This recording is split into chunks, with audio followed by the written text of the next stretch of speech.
If you're an entrepreneur, especially one who, lives and breathes in the online space, you know the feeling. You're kind of locked in this digital rat race. Oh, absolutely. You're juggling finances, you're handling customer service, chasing leads, and you're just overwhelmed.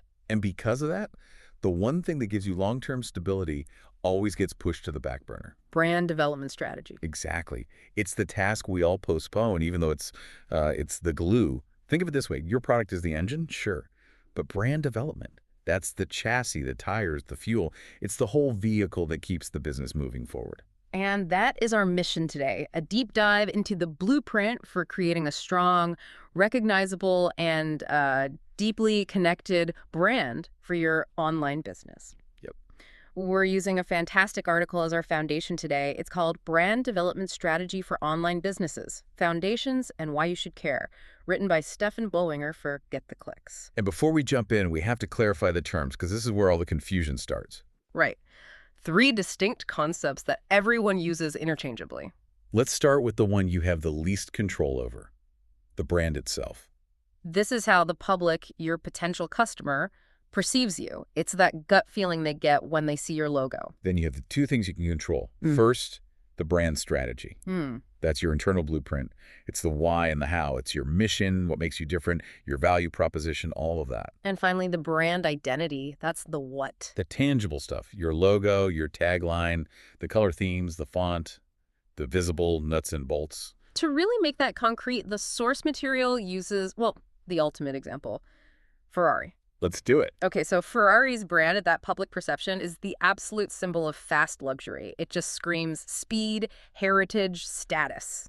And that's true whether you own one or you just have a poster on your wall. Right. Now, their brand strategy is built on extreme exclusivity, emotional resonance. They don't just sell cars. They sell the idea of a legend. The strategy is about making customers feel like they're joining an elite club.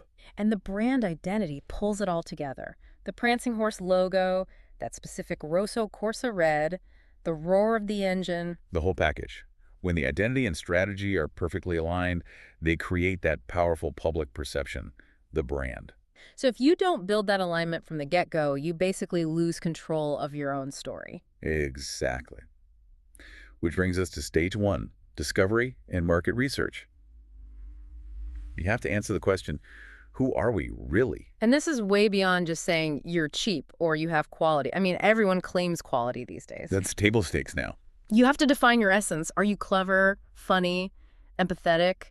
What emotional space are you trying to own? And if you're struggling with that, you have to fall back on the one thing all successful brands share, especially online. Trust. Trust. It's everything. In a world with endless options, why should they choose you and, more importantly, stay with you? And consistency is how you build that trust. It reduces the mental effort for the consumer. Right. Every single touch point, your website, your social media, your customer service, it all has to feel like it's coming from the same place. If your voice is witty on Twitter, but your checkout process is a nightmare, you just shattered that trust. Instantly. So now we need to get precise. We need to define that target customer, the user persona. And we have to go way beyond demographics. We need psychographics. What are their values? What are the pain points that genuinely tick them off that your business can solve? And this isn't guesswork. It's analyzing your existing customers, your best ones. Yeah. What do they all have in common? It's looking at your abandoned cart data. Where's the friction? You have to know their journey inside and out. Once you know your customer, you size up the market, you look at what your competitors are doing. But not just their products, their strategies. Where are their weaknesses? Where are they missing that emotional link? The goal isn't just to copy them. No, it's synthesis. You analyze what's working, and then you develop something truly unique from that data. I mean, that's what Picasso meant, right? Good artists copy, great artists steal. You're stealing the structure of success, not the paint job. Exactly. Okay, so we've figured out who we are and who we're serving. How do we turn all that research into an actual core strategy? You start with the mission. And just to be clear, the mission is not just make money. Right. The most successful companies focus on helping people. The money becomes a byproduct of that focus. Yeah. And the mission statement itself, short, sweet, easy to remember, it's your North Star. Then you've got brand positioning. What's your niche? What makes you different? And you have to push past, we're reliable. Is your service exceptionally kind? Do you use humor? What's your unique flavor? The enterprise car rental example is it's Still perfect. simple. In a market totally focused on price and location, they just owned a simple promise: we'll pick you up. And that one line completely redefined convenience for the customer. It was a game changer. That flows right into brand architecture, which is how you organize your products or services. Mm. For a small business, a monolithic structure, everything under one name, is usually fine. Hmm. But as you grow, it gets complicated. Yeah, if you're an e-commerce store selling general fitness gear and then you acquire, say, a high-end yoga brand. You might need a sub-brand.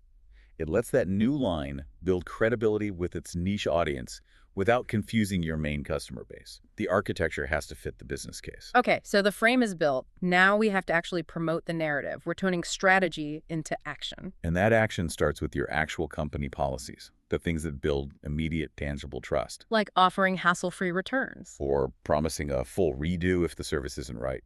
Having customer service that's enthusiastic and actually empowered to solve problems. Your actions have to speak louder than your mission statement. This is where the human element is it's everything, even for an online business. The source shared this a brilliant story from their own team at Get the Clicks. Oh, the David story. Yes. So David openly admitted he wasn't the top technical SEO expert, but he was invaluable. He was. The story goes that he spent the first 45 minutes of every client meeting just hanging out, asking about their lives, their families, building real trust. Business was only the last 15 minutes. Exactly. And when he eventually left the company, a ton of his clients followed him. They literally said, "We were here for David."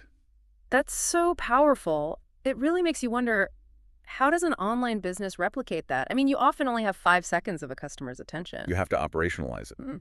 If you can't offer a handshake, you offer policy and personality. Everyone in your company, from social media to support, they are the ones who control that narrative. And you see this on social media all the time. If your conceptual value is funny, you commit. Ryanair, the airline. Oh, they're ruthless. They're known for being cheap and no frills, and their social media is just self-deprecating and sassy. They own that space. And if your value is sexy or aspirational, you do that. Yeah. Calvin Klein with their ads. Bad Bunny, Joan Cook, Jeremy Allen White. Right. Striking, provocative ads. The narrative is consistent. This product is about status and desire. And then you have the classic storytelling methods: meet the team pages, the founder's story on your website. But again, you have to walk the talk. Which brings us to the tangible stuff. Mm-hmm. Brand identity. What your customers actually see. And simplicity is everything here. It has to be. If your identity is confusing, it breaks that foundation of trust we talked about. Let's start with naming. You could be descriptive, like DoorDash. It tells you what it does. Or you can use a founder name, like Ford, gives it that sense of authority. Or something suggestive, like Lyft.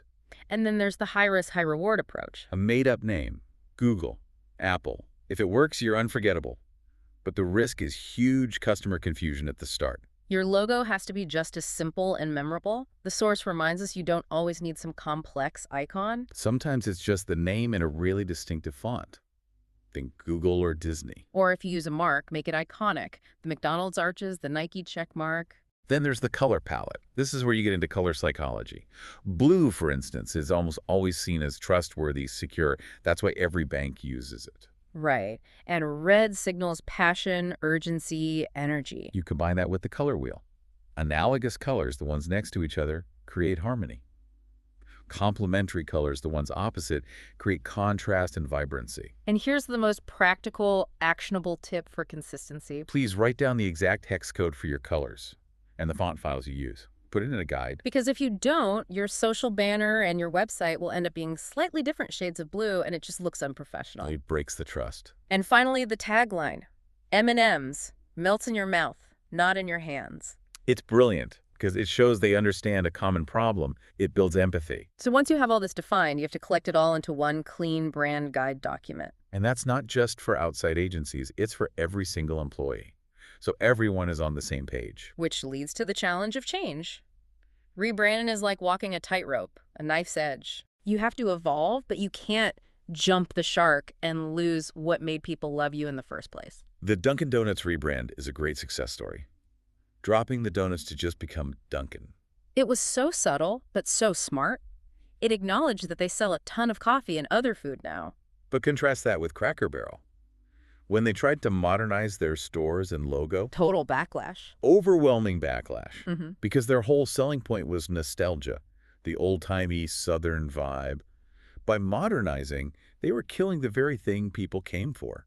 So you have to listen to your customers, which brings us to measurement. How do you know if any of this is actually working? Surveys are key, but they have to be designed carefully. First, they have to be anonymous. People feel pressured to be nice otherwise. And you should probably offer a small discount or something for their time. And keep it short, 10 questions max, simple 1 to 10 scales. But ask the right questions, not just were you satisfied. Ask things like, what 3 words come to mind when you think of our company? Or, did our service ever surprise you in a way that felt unfair? That tells you if your intended perception matches their actual experience. Beyond surveys, you're analyzing Google reviews, social media comments, customer service logs, and of course, the ultimate proof is a loyal base of repeat customers. And really quick, let's touch on a few specific use cases because strategy changes based on who you're talking to. Right. B2B, business to business, the decisions here are super rational. They're about minimizing risk. So proven is better than better. You need data, case studies, concrete evidence of ROI. You're building credibility. Then you have DTC, direct to consumer. You have more control over the experience, but it's way harder to get seen. So you have to focus on amazing customer service, personality, building a community, generating hype. And finally, startups. You have no track record. So you have to substitute proof with clarity, with founder stories that show expertise, high-quality demos, and please, avoid the vague buzzwords. Don't say you're world-class or innovative unless you can immediately show exactly why. So if we pull all of this together, what's the big takeaway from this deep dive? Brand development is so much more than just a logo and a price point. It's about telling a coherent story. It's about creating art, establishing a human connection that actually makes the customer's life easier. You're building a legacy. It's the difference between a business that's just transactional and one that's truly built to last. And I think the ultimate measure of your brand isn't what you say about yourself. It's whether your customers become your advocates, without you even asking. That's the real proof that you went above and beyond. For those of you who want to go even deeper on these practical, data-driven strategies that turn clicks into actual customers, the full article that sourced this deep dive is available on the Get the Clicks website. You can continue building your own brand legacy right there.